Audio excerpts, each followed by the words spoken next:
question I have is regarding the PARCC testing. You're saying you're suffering academically as well as financially. If you could just expand upon that is my first question. The second is, do you have a percentage of students that have opted out? Do we have it broken down by county or district? If you have that, if you could forward that to the committee, would be great. Great question, Senator. The first is, I'll just briefly give you some examples that I've seen with the PARCC itself.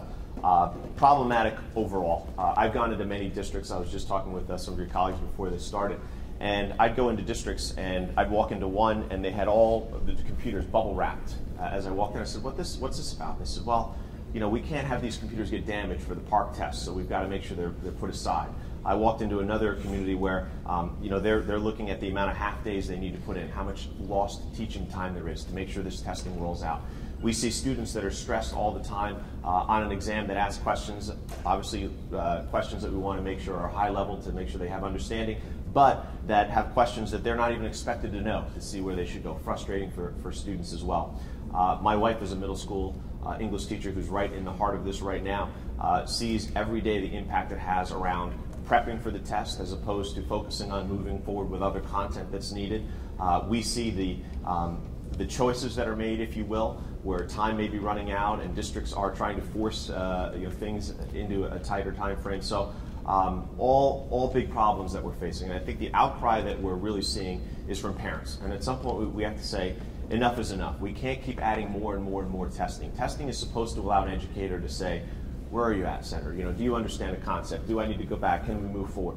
Not there to say, let's just keep putting more testing and testing and testing for the sake of testing under some guise of accountability. So that's really a lot of the frustration that we're seeing. Teaching to the test means a different thing in every district from what I've seen, but all of them are problematic. There are cuts to the arts programs. There are reduction in after-school tutoring that's offered in districts because the funding isn't there, because it's being spent on technology or in other areas. So all problematic. As far as the number of students opting out, I know we've been looking to see what that data is right now. Difficult to get. Forward that to us once you get that. We're working on it as well. Once we don't have all of that put together, but once we do, we'd be glad to share it as well. The only thing I don't understand is if it's not bubble wrapped, the computers are going to be ruined. I don't get that.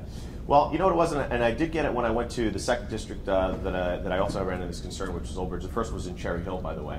I walked into Old Bridge and took the second one for me to get the first, and they went with iPads, I believe it was, in Old Bridge. So they had gotten portable laptops, portable keypads for it, and the principal was telling me how over the course of letting the students use it all year, which is a smart move to have happen, the students would, of course, break some of the keyboards. And now they were coming up on testing time, and he said, we don't have the keyboards to allow for the testing, and I don't have it in my budget to get the keyboard. So he was, you know, finding ways to buy more, and then you started to get an understanding of why other districts are saying, wait a minute, we can't risk this technology getting broken because we don't have the funding to either replace it or fix it in time for the test, so we're not even going to let you use it. So it started to make sense. It didn't, you know, make sense overall, but when you started to get in the weeds of what all these things meant, it's challenges that they're really facing on the ground.